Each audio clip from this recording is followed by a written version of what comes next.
Hi everyone, my name is Kejsi Cekrezi and I'm here today to conduct this training about peak recruitment stages. Let's go in the presentation slides. I have been thinking about this training to split it into 6 sections. The first one for the peak recruitment stage would be resource planning, and then is attraction, assessment and selection, offer and onboarding, induction and training, and closing down the recruitment process. Let's all think about for a moment, what are your expectations for this training today? What are you expecting to learn from this training? What are your expectations? Let's see. Paul is there, having a general view of recruitment stages and hint and tips about these stages. Yes, very well, Paul. We'll be looking into this during this training today.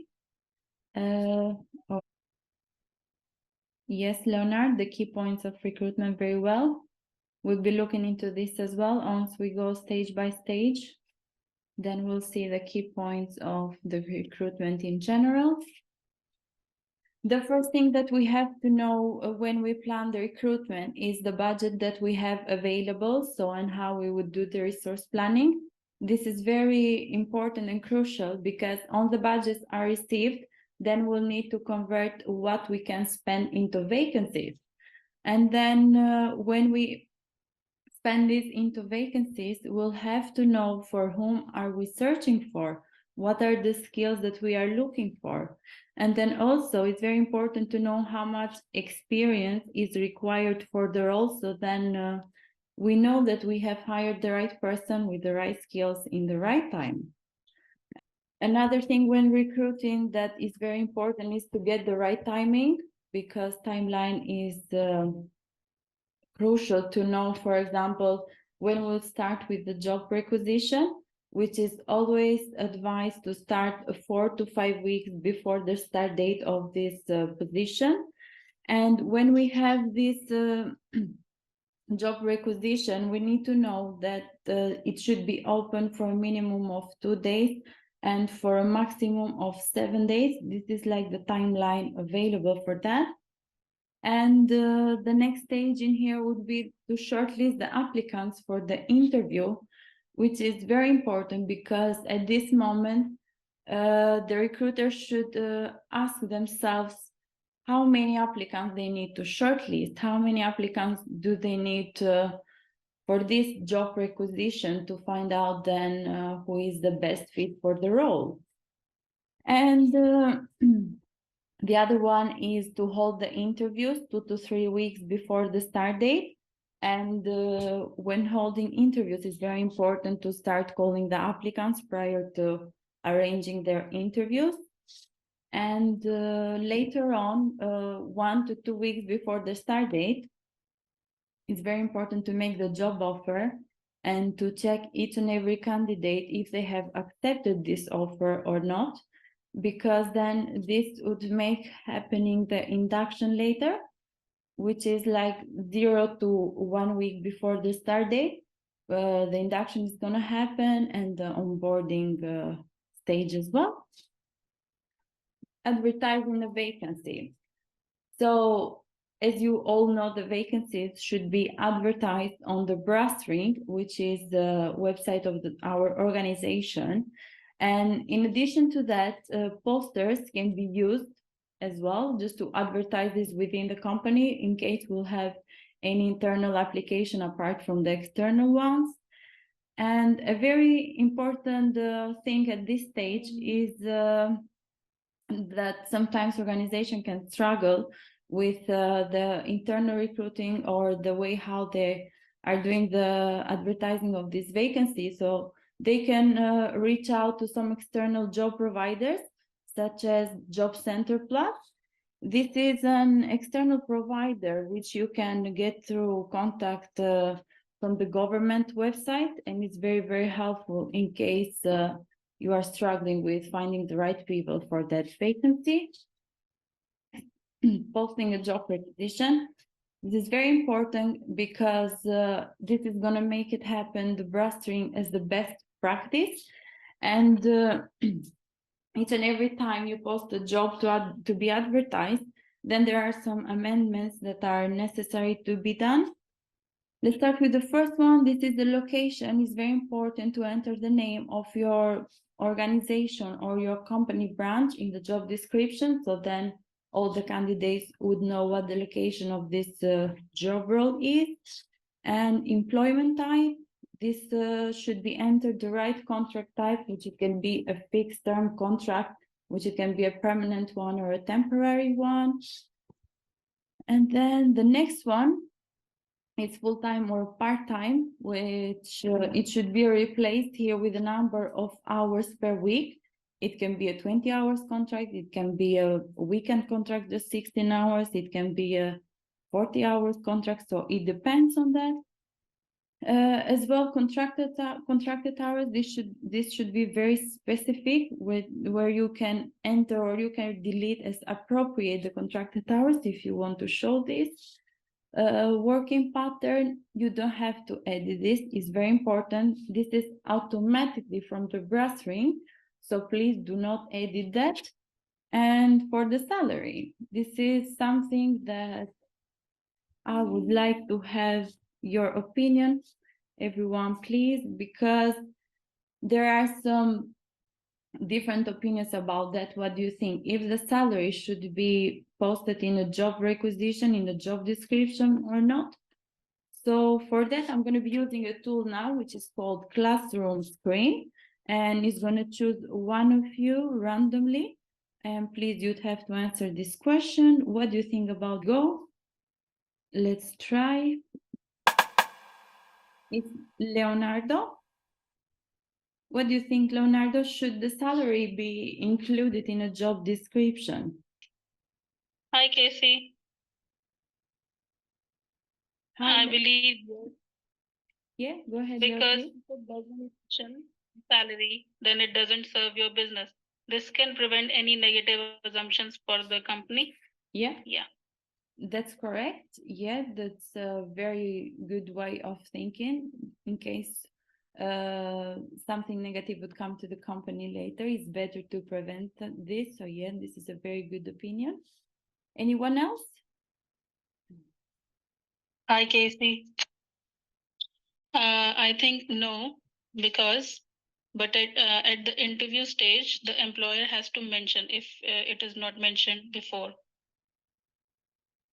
Yeah, that's Yeah. true. Yeah, that's true as well. This can be as well. So it depends on the organization and it depends on the recruitment person. It depends on what they are looking for and how do they want to treat that. So yes, both opinions are right. There's nothing like wrong or right, absolutely, in this case, but it depends on the organization and how they are treating recruitment. So it can be right for the salary to be shown in the job description, but it can be right as well for this salary not to be shown in the job description. So it depends. Assessment and selection.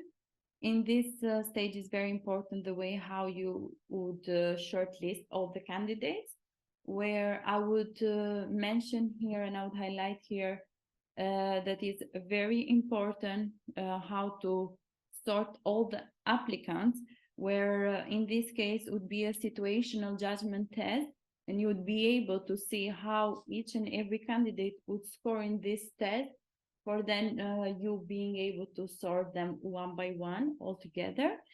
And the next one would be to review. So that means that you'd have to consider that all applicants' experience is different. So their CV would be different and their previous jobs would be different as well. So this is something that you need to check in the profiles of all candidates and to review them. And the next one that is crucial for shortlisting is to check.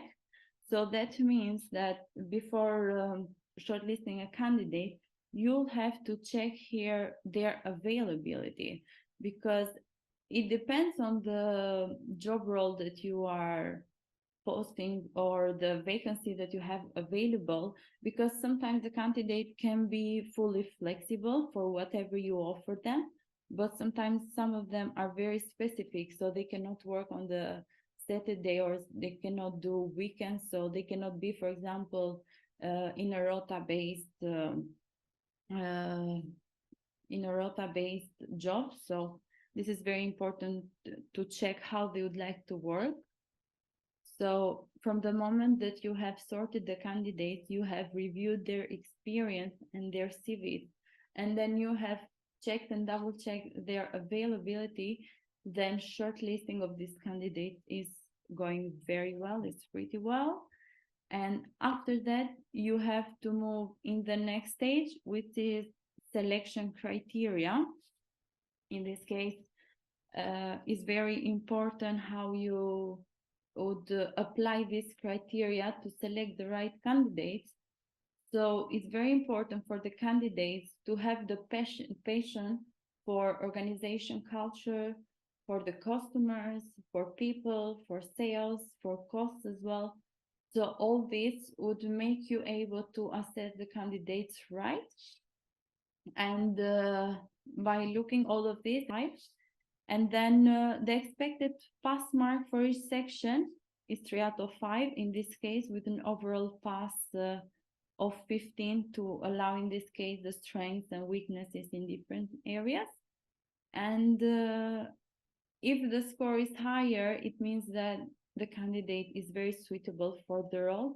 So it depends on what they would score for you to be able to assess the right candidate to fit in this role. And when you select these candidates, as we said earlier, it's very important their availability, because in this case, when you have the phone screen or the interview assessment, you have to double check with them what would be the best option for them. Would be to work like full-time, part-time, how many hours, in which days, and would be very good to clear this and this moment before leaving this to be escalated later, let's say, because if an applicant is gonna accept a job offer, they can come to you later and say, oh, now I'm sorry, the situation changed, I cannot be doing weekends anymore, I want to do just like weekdays. So this is something very specific in the contract, and when they accept the job offer, so always is better to be checked. And also at this stage, you need to check if the candidate has a notice period of time that might impact the organization of their application with us, because sometimes they might be working somewhere else and they need to resign from the previous jobs and to be able to start the new job. So this is something to be checked as well. And the next stage would be offer and onboarding. So here we go.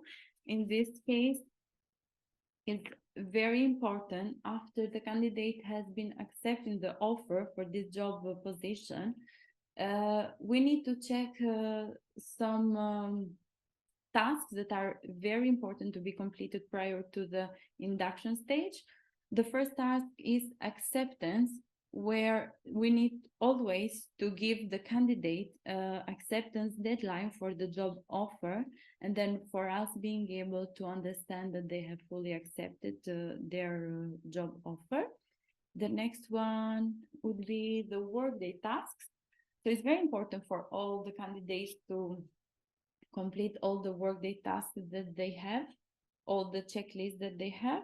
So then you'll be able later on to continue to import them in the system easily. And the next one would be health and safety training, where each and every one candidate that would accept the job offer cannot start their job if they haven't done health and safety training. That's why this is very important in this stage to be completed from the candidates.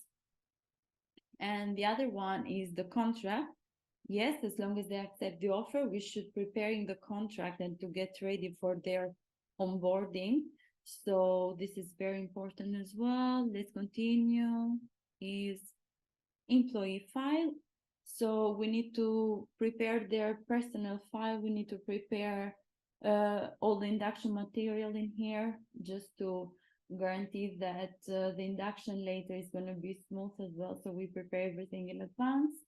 And the workwear, because sometimes there might be organizations that they have to wear a uniform. So it's very important to prepare the uniform and the workwear in this stage.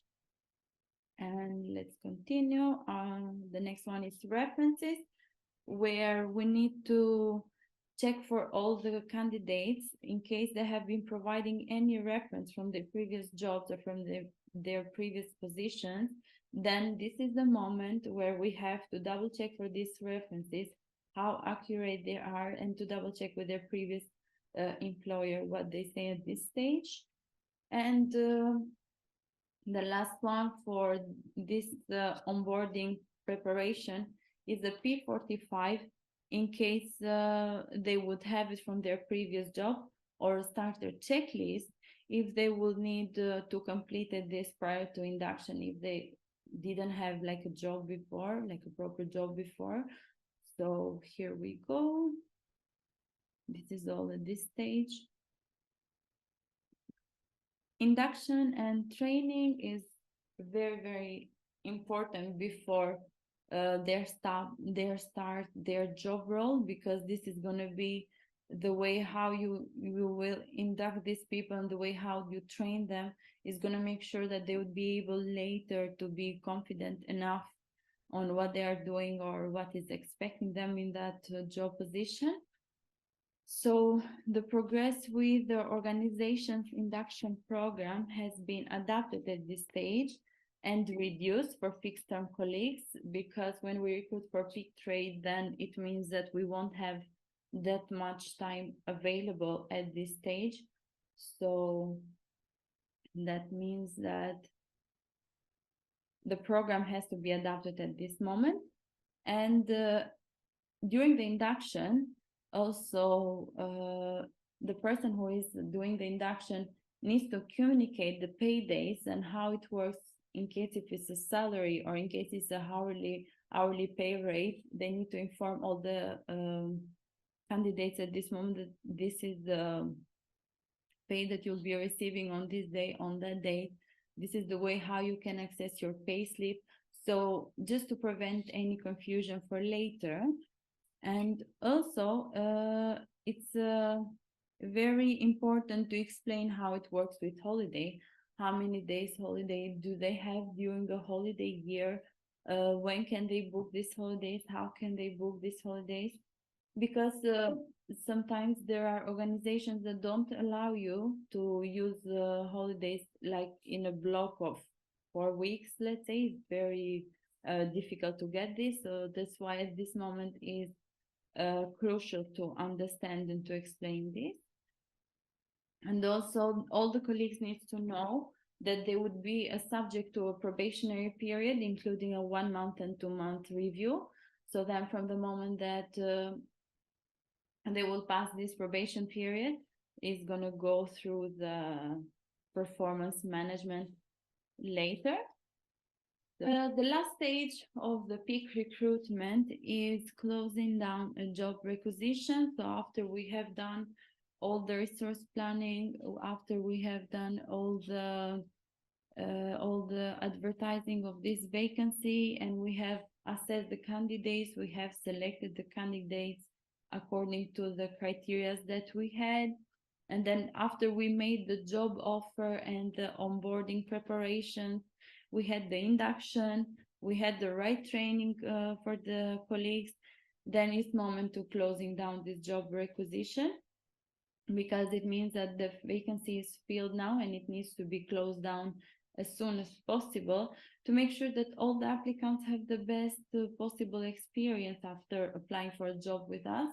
And also, like this, we ensure that they receive a timely response regarding to their application. What is very, very, very important in this moment is to remember always that a job requisition can be open for a minimum of 2 days and a maximum of 7 days. And all applicants need to be moved to a final status at this moment, because this will ensure that they would receive and they would have an email and a response from us. So in this case, we won't have any delays and preventing a bad reputation for the way how recruitment works in our organization. And this is all. These are all the recruitment stages. So now it's your time, guys. Let's see. Do you have any questions? Let's go back. Any questions? Let's see. Hi, Kejsi. How can we create an effective recruitment strategy? That's a very good question from you. How can we create an effective recruitment strategy? So, recruitment strategy is very important because when you think about that, always you have to treat it according to the organizational objectives and your goals as well about the recruitment. So I would say, first of all, you need to know which are all the recruitment stages and to be confident about these recruitment stages, which it means that then you'll be prepared about what are you looking for and for how long you'd be able to have a person that is fit for the role. The next one, as I said, you have to define your goals during this process, and these goals should be in line with the organizational objectives as well, and with the budget available for you to have the right recruitment strategy and respecting the budget as well, which is very important.